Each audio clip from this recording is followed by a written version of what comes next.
किसान दोबारा प्रोटेस्ट क्यों कर रहा है? आने दो बाबा, कितने आएंगे? 10, 20, 30? मैंने यहाँ अपने 500 कार्यकर्ता खड़े किए। आप कहते हैं कि कानून और व्यवस्था लाएंगे, लेकिन उस कानून की धज्जियां उड़ाने वाले ही आप हैं। ऐसी बातें करके तुम मुझे भड़काना चाहते हो क्या? मैं आपको भड़काना नहीं चाहता, मैं सिर्फ चाहता हूं कि लोगों को पता चले कि सच्चाई क्या है। ये देखिए, बिल्कुल भरावां दी लड़ाई करा रही सरकार। ਅਸੀਂ ਇਹਨਾਂ ਨੂੰ ਕਹਿ ਕੁਝ ਨਹੀਂ ਰਹੇ, ਕੋਈ ਗੱਲਬਾਤ ਕੀ ਜਾਣ ਵਾਸਤੇ ਕਰਨ ਡਏ ਆ, ਕੈਮੀਕਲ ਪਾਉਣ ਡਏ ਅੱਖਾਂ ਦੇ ਵਿੱਚ। ਮੱਚ ਬੱਸ ਸਾਡੇ ਡਾਂਗਾ ਲਿਖੀਆਂ ਜਾਂ ਸੜਕਾਂ ਤੇ ਲਾਉਣਾ ਬਸ ਰੋਸ ਧਰਨਾ। जो समस्या आसानी से हल हो सकती थी, उसे आपने अपने फायदे के लिए और बड़ा बनने दिया। अब तक इन्होंने एक भी मसला किसानों का सुलझाया नहीं है। ये झूठ बहुत बोला है, झूठे वादे करें, हम सीधे साधे किसान हैं, हम उठ के चले जाओ। यही कुछ मांगे हैं किसानों की, जिस बारे में सरकार से किसान बात करना चाहते हैं। वादा निभाने के लिए हम क्या कर रहे हैं? गत वर्ष भी आंदोलन था, इस वर्ष भी आंदोलन है। सत श्री अकाल, नमस्कार। सो आज की जो वीडियो होने वाली है किसान आंदोलन 2.0 यानी दिल्ली चलो मार्च के बारे में है। किसान दोबारा प्रोटेस्ट क्यों कर रहा है? साथ में हमारे साथ वादा किया था कि हम बहुत जल्द एमएसपी पूरे देश में लागू करने के लिए कमेटी का गठन करेंगे और पूरे देश को एमएसपी सभी फसलों पर देंगे। अब 2 साल गुजर जाने के बाद भी हमने 2 साल इंतजार किया। इंतजार करते करते हमने बहुत बार बोला भी सरकार को भी आपने जो वादा किया था सभी किसानों को सभी फसलों पर एमएसपी देने का, वो आप लागू कीजिए, पर सरकार ने उसकी ओर ध्यान नहीं दिया। तो हमारी मजबूरी थी, क्योंकि हमने पहला आंदोलन जो खत्म नहीं करके आए थे, हम उसको मुलतवी करके आए थे।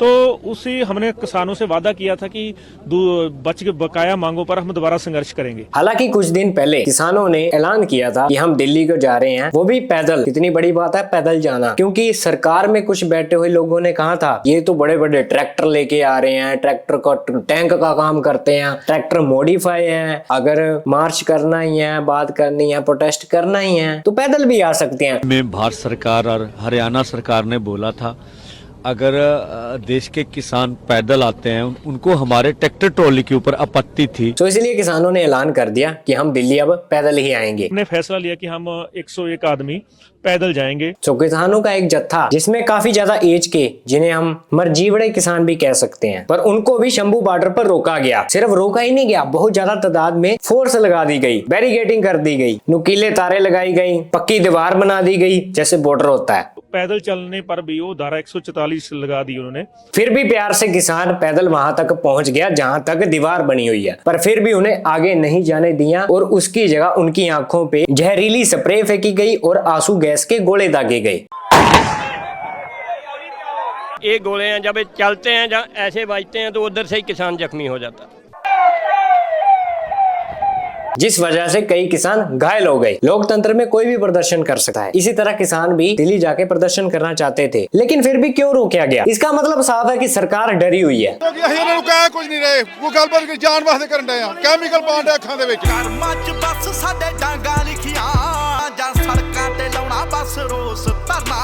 सरकार इसलिए डरी हुई है क्योंकि जो इससे पहले आंदोलन हुआ था, बड़ा आंदोलन, दिल्ली के बॉर्डर पे कितने सारे किसान आए थे, है ना, तो कितना बड़ा प्रदर्शन हुआ था। मतलब कि वर्ल्ड वाइड न्यूज इतनी ज्यादा वायरल हुई थी, आप सबने देखा होगा कि सरकार बैकफुट पे आ गई थी कि हमने 3 कृषि कानूनों को वापस लेने का, रिपील करने का निर्णय लिया है। जो सरकार 3 नए कानून लेके आने वाली थी उसको वापस लेने पड़े। मतलब इतना प्रेशर बन गया था। बस वही चीज को देखते हुए सरकार किसानों से डरी हुई है। इसलिए पहले तो ट्रैक्टर बहाना था, अब तो वो पैदल आ रहे, बट पैदल भी वो उनसे डर रहे हैं। किसानों ने ये भी कहा है कि वो कुछ नहीं करेंगे, सिर्फ शांतिपूर्वक जाएंगे, वो भी पैदल, है ना। उनके हाथ में कुछ नहीं है, सिर्फ किसानी के झंडे हैं, ठीक है, और इंडिया का फ्लैग है। यार सिंपल सी बात है, फिर तो जाने देना चाहिए। अगर सरकार ने खुद कहा था कि ये ट्रैक्टर लेके आ रहे हैं जो मॉडिफाइड है, इससे लाइक माहौल खराब होता है, तो अब तो पैदल जा रहे हैं, अब रोकने का तो कोई मतलब ही नहीं बढ़ता। अब सबका सवाल ये है कि किसान दिल्ली क्यों क्यों जाना चाहता है, क्योंकि कई सारी मांगे अभी भी रहती हैं जो पूरी नहीं हुई, खास करके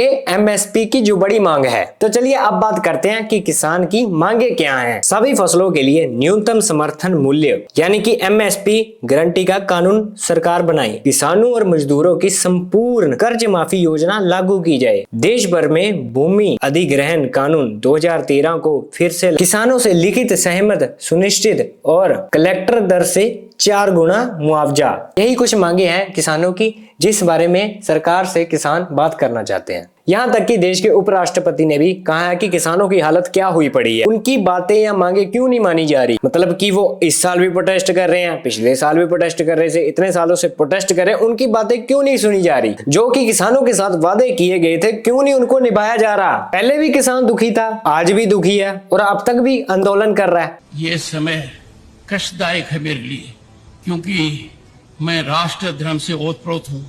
पहली बार मैंने भारत को बदलते हुए देखा है।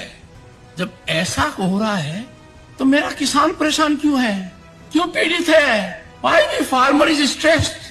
ये बहुत गहराई का मुद्दा है। इसको हल्के में लेने का मतलब है we are not practical, our policy making is not in right track. कौन है वो लोग कहते हैं कि अपने किसान को उसके उत्पाद की उचित मूल्य दे देंगे? तो मुझे समझ में नहीं आता कोई पहाड़ गिरेगा। किसान अकेला है जो ऐसा है, he doesn't decide what he can decide. कृषि मंत्री जी, एक एक पल आपका भारी है। मेरे आपसे आग्रह है और भारत के संविधान के तहत दूसरे पद पर विराजमान व्यक्ति आपसे अनुरोध कर रहा है कि कृपया करके मुझे बताइए क्या किसान से वादा किया गया था, और वादा किया गया वादा क्यों नहीं निभाया गया, और वादा निभाने के लिए हम क्या कर रहे हैं। गत वर्ष भी आंदोलन था, इस वर्ष भी आंदोलन है, काल चक्कर घूम रहा है। ये है हमारे देश के उपराष्ट्रपति जो सरकार में बैठे हुए मंत्री को देख लिया आपने, सुना होगा कि क्या कह रहे हैं। आपको भी पता है कि टाइम टाइम के हिसाब से हर एक चीज के दाम बढ़ते रहते हैं या चेंजेस होते रहते हैं, बट किसान की फसलों का दाम क्या है ये आपको पता ही है क्या हाल है। किसान तो अभी भी सरकार से बातचीत करने के लिए तैयार है। देखना यह है कि सरकार किसानों से बातचीत करती है या नहीं, या फिर जैसे हरियाणा सरकार कह रही है कि पहले परमिशन लेके आओ फिर आगे जाने दिया जाएगा। परमिशन ले परमिशन ले आओ। अलग अलग राज्यों से किसान दोबारा दिल्ली कूच करने के लिए तैयार है। हजारों की संख्या में किसानों ने दिल्ली कूच की कोशिश की, संसद भवन को घेरने के लिए निकले। अरे तो भैया दिल्ली जानी चाहूँ। दिल्ली जाना है? हाँ। तो सरकार ने तो बैरिकेडिंग कर लिया। सरकार हमारी बनाई हुई है। मेरे समझ में ये नहीं आ रहा कि देश का क्या हाल बना दिया जा रहा है। प्रशासन जितना चाहे रोक ले, अगर बिगुल बज गया, आदेश हो गया तो पूरे हिंदुस्तान का किसान दिल्ली की तरफ कूच करेगा पूरे स्टेटों के साथ एक आदेश पर। अभी कि किसान को अपनी मांगों के लिए प्रोटेस्ट करना पड़ रहा है। सरकार नहीं सुन रही। बहुत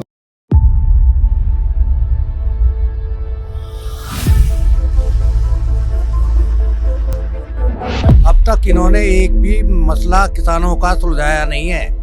ये झूठ बहुत बोला है, झूठे वादे कर रहे हैं। हम सीधे साधे किसान हैं, हम उठ के चले जाए। अगर किसान सरकार से बात करने के लिए आ भी रहा है तो उसके लिए बैरिकेडिंग मतलब कि दीवार खड़ी कर देती जाती है जैसे कोई बॉर्डर होता है।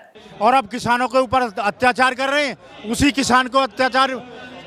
किसान के साथ अत्याचार कर रहे हैं जिसकी मातृभूमि ली है इन्होंने। जो जरा आप ध्यान से सोचिए, क्या ये बर्ताव अपने ही देश के लोगों के लिए अच्छा है? लोग ही हैं जो सरकार चुनते हैं, अगर वही सरकार उनका कहना नहीं मानती, वो सरकार बनाने का फायदा ही क्या है? ये तो आपने भी देखा होगा, अगर कोई भी सरकार से बात रखनी है तो लोगों को प्रोटेस्ट करना पड़ता है, सड़क पे प्रदर्शन करना पड़ता है, चाहे वो किसी रेप केस के बारे में हो, जस्टिस के बारे में हो, किसान आंदोलन के बारे में हो, या फिर पानी की समस्याओं को लेकर। ऐसी भी और कई सारी समस्या है। इससे तो देखो सीधा यही पता चलता है कि हर एक चीज के लिए प्रोटेस्ट करना पड़ रहा है, प्रदर्शन करना पड़ रहा है। देखो प्रदर्शन करना बुरी बात नहीं है, बट बुरी बात यह है कि जिसके लिए प्रदर्शन हो रहा उस चीज को सुना क्यों नहीं जा रहा, उस चीज को पूरा क्यों नहीं किया जा रहा। अगर कहीं पे रेप भी हुआ है तो उसको जस्टिस भी क्यों नहीं मिला अब तक। हम किसान आंदोलन को साइड पे रख के ये बात करते हैं कि जो हमारे भारत में रेप होते हैं उस पर सरकार क्यों नहीं ध्यान देती। ये भी बात है ना। 4 दिन लोग जस्टिस फॉर ऐसे करके प्रोटेस्ट कर लेंगे, है ना, सड़कों पे आ जाएंगे, फिर 5वें दिन बोलेंगे पता ही नहीं था हमें क्या हुआ, है ना। ये कोई बात थोड़ी होती है। आप कहते हैं कि कानून और व्यवस्था लाएंगे, लेकिन उस कानून की धज्जियां उड़ाने वाले ही आप हैं। या तो एक तो सरकार ऐसा कानून बनाए कि जो ऐसे करेगा उसको सख्त से सख्त सजा मिलेगी। जब ऐसी चीजें होती हैं तब पता नहीं कानून कहाँ चला जाता है। क्या हुआ? What's happening? नंगा करके नहला रहा। पर जब किसान दिल्ली आने की बात करता है तब पता नहीं कानून कहां से आ जाता है। पैदल चलने पर भी वो धारा 144 लगा दी उन्होंने। जनता से ज्यादा आपको अपनी कुर्सी प्यारी है ना। मतलब किसान को आना नहीं चाहिए, परमिशन चाहिए। जगानंदा सरकार हमारी बनाई हुई है, गेहूं हमारे सूझा, सरकार हमारी बनाई, खेत हमारे गए, हमें कुछ ना मिला। बाकी आगे देखते हैं क्या बनता है। बाकी कमेंट में अपनी राय जरूर बताना है, आप किसान है या नहीं है, कि आपकी क्या राय है। ਸਾਡੇ ਜਾਂਗਾ ਲਿਖੀਆਂ ਜਾਂ ਸੜਕਾਂ ਤੇ ਲਾਉਣਾ ਬਸ ਰੋਸ